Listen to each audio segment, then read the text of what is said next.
Have you ever felt like in your life that you have deviated from the norm? You're an anomaly.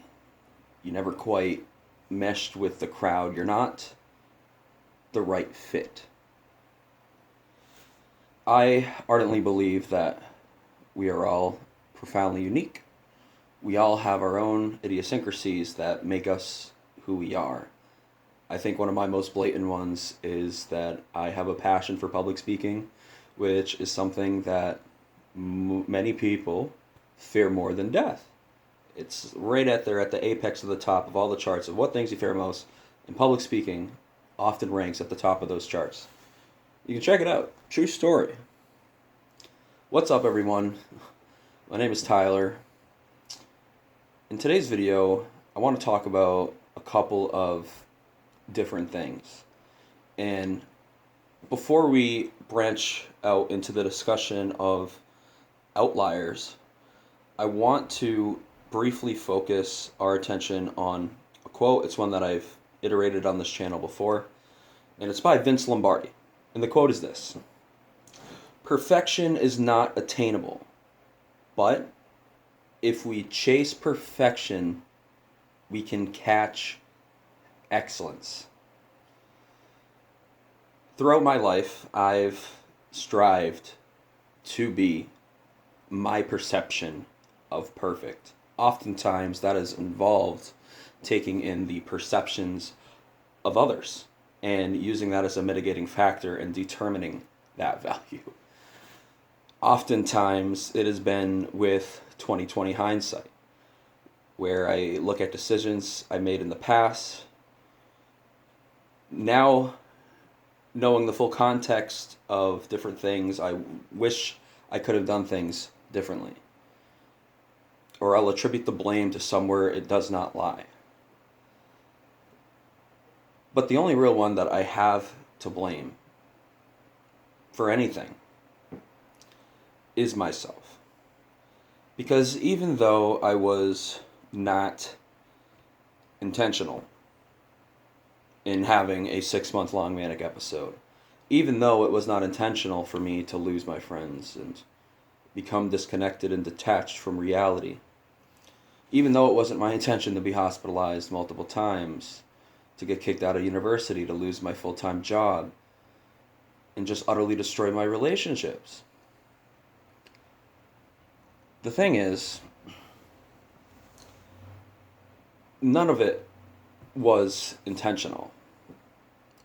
However, the catalyst for these actions, for these events, could be attributed to my own ignorance.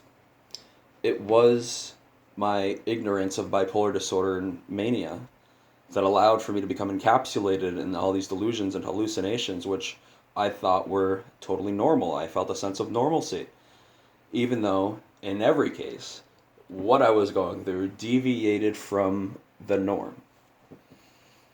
Now, I know I lacked the discernment at the time, but that's the difficult situation we find ourselves in throughout our lives, is we start to form conclusions about what we should have done, what we could have done differently, what we did right, what we did wrong, with the knowledge of 2020 hindsight. In the aftermath of situations, it's always easy to calculate and discern which route we should have taken. In many ways, I am an outlier. I've been thinking about this a lot. I'm an outlier in terms of having a severe mental illness, which is extremely detrimental to mental well-being, especially when not managed and treated effectively. I am an outlier in the sense, although to a lesser extent, not as rare as an outlier with regards to mental illness, but I'm an outlier in terms of my impecunious financial background. I'm an outlier because I come from a household of poverty, and living in the United States, the wealthiest nation in the history of the world, I do live in the poorest town in the state of Massachusetts. Not only that, but I live in the poorest part of the poorest town in the state of Massachusetts. Now, relative to some other states, I'm sure this is actually still quite good in that other states are mismanaged a lot more than Massachusetts ever is or ever will be. So I'm not saying that I have it worse than every American. I'm not saying that there aren't others out there who have it worse. But at the same time, just because there's others who have it worse, it doesn't mean that we shouldn't recognize, for the purpose of establishing context, how our development was shaped differently, how we interacted with our environments in such distinct ways. Going back to perfection, that Vince Lombardi quote, it was on the wall of one of my favorite, most influential and prominent teachers from high school, Mr. Van Constantine. Another thing he would always say is carpe diem, seize the day. And I want to juxtapose this memory with something else I was told once before, and I can't quite place who it was that said this, but I want to say it was someone in the medical field. I've had lots of interactions with people from the medical field over the years for various reasons. The quote that this person said was, "Tyler, you don't need to be Napoleon." And as somebody who's assiduously studied history and is familiar with the history of Napoleon and his impacts on the world, I immediately became very attached to this idea and tried to go against the concept of that idea. This idea that I don't need to strive for perfection. I don't need to be a conqueror. I don't need to be astronomically successful in every single thing that I do. It's okay if I fail from time to time. It's okay if things don't go perfect from time to time. It's okay if you give it your best and still fall short of where you desire to be from time to time. So on the one hand, I have this teacher who's talked about carpe diem, seize the day.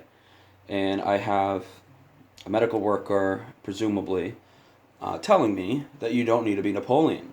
So there's a conflict here.